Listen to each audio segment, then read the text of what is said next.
Hi knitters, it's Mimi with Pastiche Knitwear, and today I'm going to show you how to do an SSP, the much loathed and oft maligned SSP, and let's just say it's pesky, so it is what it is. Now, the SSP is a left-leaning single decrease. It will appear as a left-leaning decrease on the presentation side of the work, okay? So now we are purling and the yarn is forward, but when we slip, the SS stands for slip slip, but we are slipping these stitches knitwise, not purlwise. So you slip one as if to knit, you slip the next as if to knit, and then you drop those two stitches back on the left-hand needle. What we've done is we've changed the mounting of the stitch, and that's very important. Now we're going to purl two together through the back loop. So to show you this, I'm just going to flip.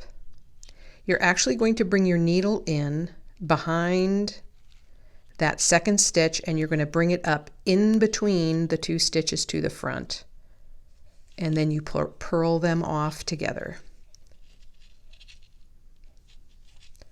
Let's purl a stitch and then do that again. So it's slip, slip, purl. So I'm going to slip one as if to knit, slip the next as if to knit, drop those both back on the left-hand needle tip, and then I'm going to purl two together through the back loop. I'm going to bring this right-hand needle behind the back of the second stitch and in between the two of them to bring them to the front, and then I'm going to purl them off together. Okay, it's pesky. Nobody likes it. Now, in doing this, I was teaching recently, I was teaching a Portuguese knitting class, and I was prepping for it, and I was doing some fiddling with this SSP. And I came up with an alternative way to do it, and I wanted to show it to you. So the option for doing this is skip over the first stitch and put your needle into the back of the second stitch. Now you're going to slide both these stitches off. And for just a second, you can see this front stitch is in the air. I'm just going to bring my left needle tip and capture it.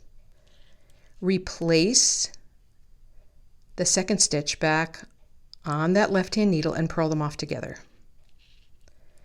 Now, for those of you that don't like dangling live stitches, this is probably not the way to do it for you, but if it doesn't bother you, I think this way is actually a little bit easier to do, so let me show it to you again. Put your top over the first stitch, put your needle into the back of the second stitch, slide them both off, and you'll see I put my thumb down here kind of to holster it, so just push these off, and then just draw that right needle tip forward, catch the stitch, everything's good. You drop this back on the left-hand needle and purl those off together. And that's it. So the first two ways that I showed you, the first two times we did it, that's a standard SSP. This is an alternative SSP which produces the exact same result, just so you can see. There's no variation or difference in it. You can see right there. So I'd love for you to give these a try. Let me know what you think. Thanks a lot.